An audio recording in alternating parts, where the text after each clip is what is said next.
Am I the a-hole because I didn't tell my friends with benefits that friendzoned me that I was getting married? I know the title is stupid, but it's accurate. I had a friends with benefits, Lisa. I caught feelings and asked her if we could be more. She said that I was a nice guy and she enjoyed sex, but she couldn't really imagine a relationship with me because I was a man for her. She said we should just go back to being friends. So we did. She dated a bunch of other guys and I met a few women I liked.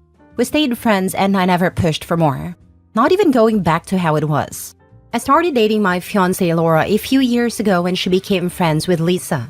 She knows about our past relationship and she is okay with it as long as I respect her boundaries, which I always have and will. We got engaged last weekend. No wedding plans yet, but she's the one. Lisa called me yesterday and asked me if I got engaged. I told her yes. She asked me why I would do that, since she was waiting for me to break up with Laura so we could try again, now that I have proven I can be in a relationship. I told her that we couldn't be friends anymore, and immediately told Laura what happened. She told me I shouldn't, not couldn't, hang around with Lisa anymore. I told her that I already said we couldn't be friends. A few of our friends from college have told me I'm a prick for cutting Lisa out, since I knew she always had a thing for me. I said that nobody informed me that I was her backup plan. I wouldn't have been interested if I had known. I am no one's second choice. Lisa did ask me to have a coffee with her to talk. I went after I told Laura what I was up to. Lisa said that I was an a-hole for not telling her that I was serious about Laura and that I was planning on getting engaged. She was waiting for me to tell her so she could tell me that she was ready for me now. What? She said she didn't realize how serious we were, since Laura and I don't live together yet. We both live with our parents to save money for life. My folks are semi-retired and spend 9 months of the year away on vacations. Laura's parents are happy to have her there to help with her younger siblings. I know I made a right decision cutting her off, but I'm wondering how the heck I was supposed to know. I'll be honest, if Lisa had told me the first year of my relationship with Laura that she was ready, I might have considered it. Laura and I were dating but not serious. How is it my fault if she never informed me? Now for the top comments. Not the a-hole. She tried to keep you as an insurance future. Tough luck for her. You moved on. Congratulations on your engagement. Thank you. Yeah, it's just weird. How was I supposed to know she had a plan if she didn't share it? You had no chance. She's just angry and tries to guilt you. OP, remember it this way. You never had a real shot. Don't try and rewind that tape in your brain. You asked her to be in a relationship. She declined. You found a lovely girl who wants you as her number one. Full stop. Not a-hole.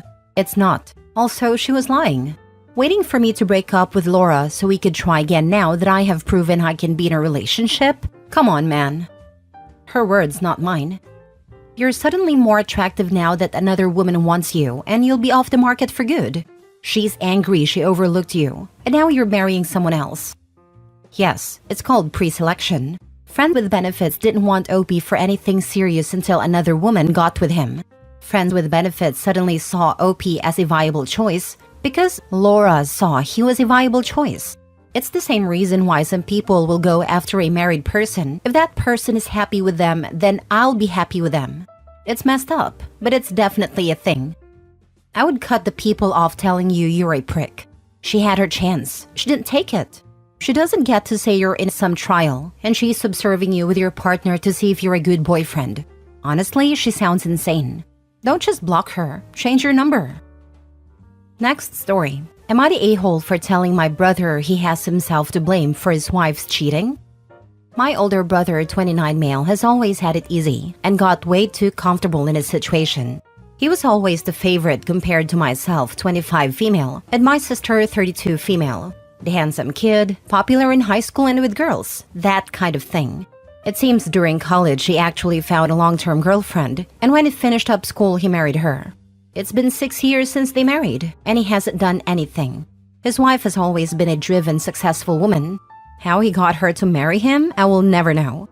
Since they married, he has not worked. They don't have kids. He barely does anything around the house, which he outright admits. He has gained a considerable amount of weight, developed a crippling porn addiction. He's way too open to admitting it. It's awkward.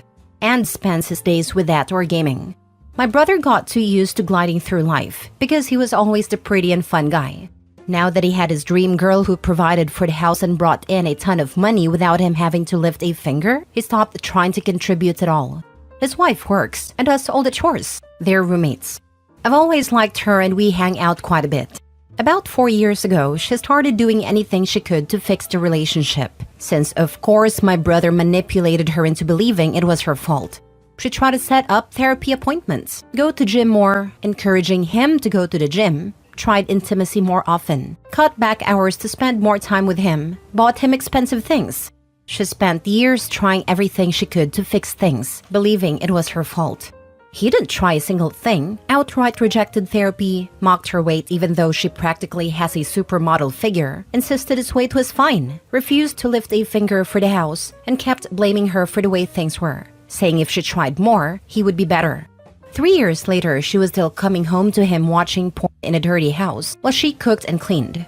3 years of her working herself to the bone, only to come home to an emotionally abusive husband who beat her down, while she tried everything to fix her marriage. Last year, she decided she wanted a divorce. My brother became hostile and promised to drag it out and take as much as he could, as apparently they have a prenup that he somehow got her to agree to. I know very little about divorce laws, especially in our state, except for that we don't live in an at-fault state. But according to her, if she tried to go forward with it and he got petty, he could take a lot from her. Everything they have is because of her, so she decided against divorce. She was trapped with him and accepted it, against mine and others' objections. I guess by then she was over his BS. She slowly spent more time away from home and claimed she was working extra hours. She didn't bother him about therapy or his weight. She actually pretty much stopped interacting with him. She didn't cook anymore. She didn't clean anymore. It didn't take long for her to admit to me she was spending quite a bit of time with other guys and girls. She never brought any home, but was staying out late quite a bit. My brother didn't notice, and I didn't care. For years, she was a beaten-down shell trying to appease someone who didn't respect her. Now she was lively, happy, outgoing, and everything she used to be. I'm not happy about her feeling stuck with my brother or the concept of cheating in general, but apparently it works for her. It didn't take long for him to find out. Apparently, there were a lot of people she was meeting. He was livid, demanded she stop, and threatened divorce. She didn't care. She told him he knew where the door was. It was her home solely, and she was allowing him to stay out of obligation. She told him she would gladly stop if he agreed to a fair divorce without him fighting it, and that she was showing decency as a provider and a wife by not bringing her partners into their home. The thing is, even if my brother got his way in a divorce, he knew that money would not last at all, and without any work experience and the shape he was currently in, he would be screwed. He was an overweight slacker who barely had anything to his name. Prenup or not, now he was stuck. And so that's how it's been for nearly a year. She barely comes home anymore, and the list of affair partners has only gotten longer. My brother has tried going to the gym more, picking up a part-time job, cooking, but it's too late. He had years to fix this, and only chose to change when his back was against the wall. He's been begging me to make her stop, and to give their marriage a shot. I told him he is a moron who only has himself to blame. If you beat down a patient and caring person long enough, they will absolutely mess you up. He needs to just accept the divorce in her favor and learn from this. He didn't like my answer at all and hasn't talked to me for a couple weeks. Not a-hole. People can't treat someone like that and expect no repercussions. Normally, I say get divorced first, but he was actively obstructing divorce. Not the a-hole, and so is your sister-in-law. She is actually smart in getting him to become active this way, making him less dependent on her money. It takes a mountain for me to agree that cheating was acceptable morally, but this is it exactly. Once he blocked the divorce and manipulated her, screw it, all bets were off. At this point, it kind of feels like it's only cheating in a technical sense. Any pretense of an actual relationship ended when she asked for a divorce and he took the hostile option. Be a real husband. No. Fine, at least be an ex-husband. No. Okay then, cuckold it is. Last story. Am I the a-hole for telling my ex that she chose our kids over our relationship and it's not my problem that she's lonely now they are grown up? My ex and I had our first child when we were 26. We met at a bar celebrating our 21st birthday. We literally are the exact same age. She changed. Being a mom became her only identity. Our second child when we were 28 compounded it. She was a mom, not a wife. And not even herself. Not the woman I met, fell in love with and married. All she wanted to do was kid stuff. Kid movies, kid TV, kid books, everything. If I wanted to drop the kids off and take her to the farmer's market, she would say no, that the kids loved the farmer's market. We had to take them. They were 3 and 1. They did not love the farmer's market. If anything, the older one loved the mini donuts. And she couldn't stand to hear them cry, so she let them sleep with us constantly. When I put my foot down, she would start crying about how mean I was. When the kids finally outgrew that, she would let them come in our room without knocking. So sex was interesting. Having a cold little hand grab my calf made for at least one very hard thrust. I put a lock on the bedroom door. She took it off. We went for counseling. She went for counseling. Nothing ever changed. She said it would be different when the kids were older. It never changed. I left when the kids were 9 and 11. I had planned and paid for a trip for our 15th anniversary. We were going to Thailand like we always planned when we were younger. She changed the plans. She canceled with her parents watching the kids. We went as a family to Disney World. We had been the year before, and the kids loved it so much. I lasted another 6 months. Then I left. I pay child support. I pay spousal support. I'm there for the kids all the time. I enjoy my custody time. I go to their extracurriculars on the days I don't have them. I have rooms for them in my house. I met someone new a year later. We got married a year after that. We had our first child 2 years after that. She is an excellent stepmom, and the kids were polite and friendly with her. They were grown up and they had a mom, so she is more of a trusted adult. The kids are 16 and 14 now, and they're sick of mom's attention. They're spending more and more of their time at my house. I love having them over. And here they understand what privacy and personal space mean. My ex is lonely. She devoted her life to her kids, and she expected them to be around her forever, I guess. She has dated other men, but she refuses to prioritize them in any way over the kids. An example, one guy lasted 6 months. He wanted to take her away for the weekend. She couldn't because the younger one had a soccer game. It was my weekend. The guy had checked with me that I would be attending and not just leaving the kid at the field. I was. She refused to go and showed up at the game without him. That was the last I saw him. She is getting angry and bitter that I left her alone to go start a new family with my child bride. My wife was 30 when I met her and I was 38. I wasn't exactly robbing the cradle. I told her that she wanted that life, that I gave her every opportunity to be my partner, and she said she would rather be a mom. She said that wasn't true, so I asked her to prove me wrong, to tell me when she put our relationship above the slightest inconvenience to our kids. She couldn't do it. I reminded her that she passed up a weekend with her boyfriend to go to a soccer game. She said it was important. I said that adult relationships are also important. My wife thinks that I was harsh but fair. Our child sleeps through the night in her nursery though. Now for the top comments. Not a-hole. As a child of a woman like your ex, I got to see firsthand what her decisions to never ever leave my side to do anything with my dad alone did to their marriage. It was horrible and hurt him so deeply. It was also incredibly suffocating for me, and I resented the heck out of being the whole beginning and the end of her world. It's great that your kids are able to see and appreciate the difference in lifestyles and choosing to spend more time with you. She's going to be in for a world of serious hurt if she doesn't learn and refuses to back off of them once they are ready to fly the nest. Not a-hole. I knew a person who literally fell apart when her children started school. She would ask to stay in their classroom and sit at the back, and it was a total mental breakdown she had. She would be the one wailing when the kids had to go into school each morning.